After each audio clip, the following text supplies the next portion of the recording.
Today we have a history lesson with Bonnie on Reading with Bonnie.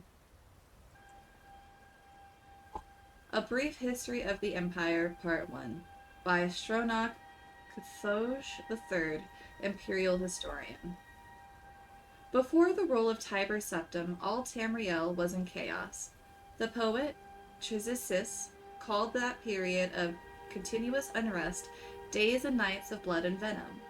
The kings were a petty lot of gasping tyrants who fought Tiber's attempt to bring order to the land, but they were as disorganized as they were dissolute, and the strong hand of Septim brought peace forcibly to Tamriel.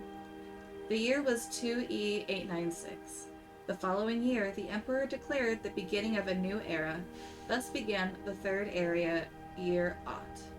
For 38 years, the Emperor Tiber reigned supreme. It was a lawful, pious, and glorious age, when justice was known to one and all, from serf to sovereign on Tiber's death. It reigned for an entire fortnight, as if the land of Tamriel itself was weeping.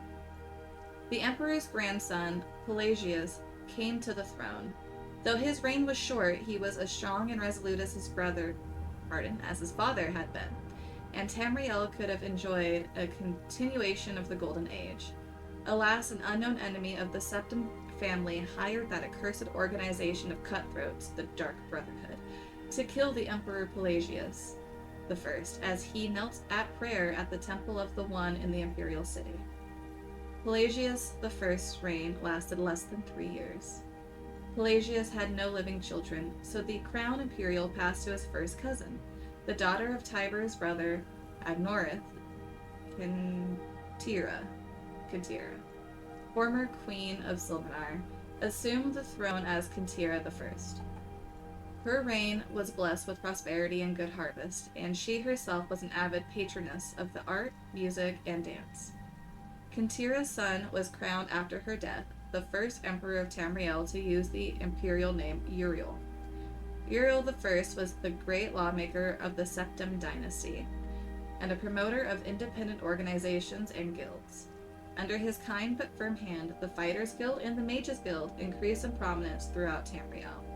His son and successor, Uriel II, reigned for 18 years, from the death of Uriel I in 3E64 to Pelagius II's ascension in 3E82.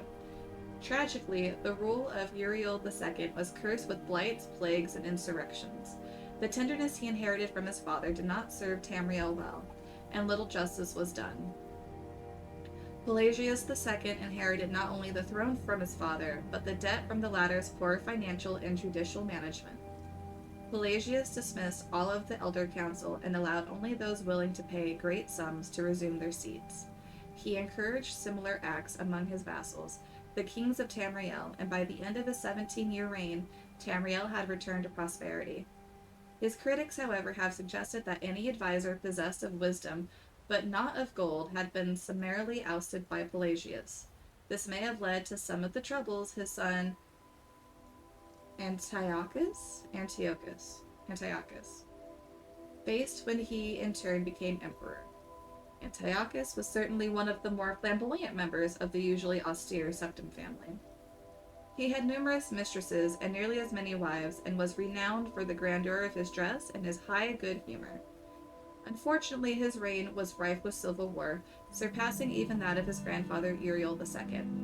The War of the Isle in 3E110, 12 years after the Antiochus assumed the throne, nearly took the province of Somerset Isle away from Tamriel.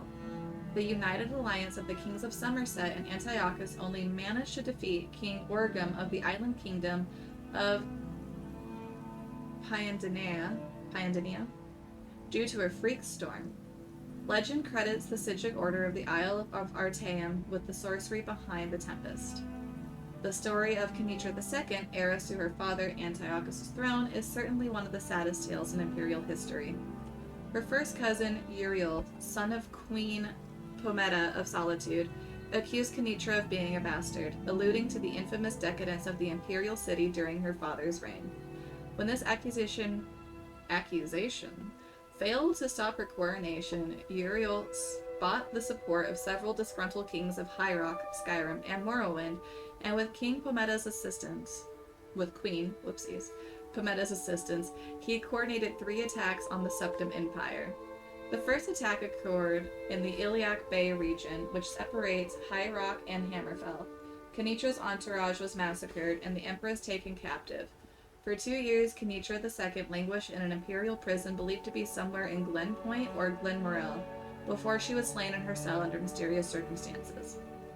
The second attack was on a series of imperial garrisons along the coastal Morrowind Islands. The Empress's consort, Contin Aranix, fell defending the forts. The third and final attack was a siege of the imperial city itself, occurring after the Elder Council had split up the army to attack western High Rock and eastern Morrowind. The weakened government had little defense against Uriel's determined aggression and capitulated after only a fortnight of resistance. Uriel took the throne that same evening and proclaimed himself Uriel III, Emperor of Tamriel. The year was 3E 121. Thus began the War of the Red Diamond, described in Volume 2 of this series.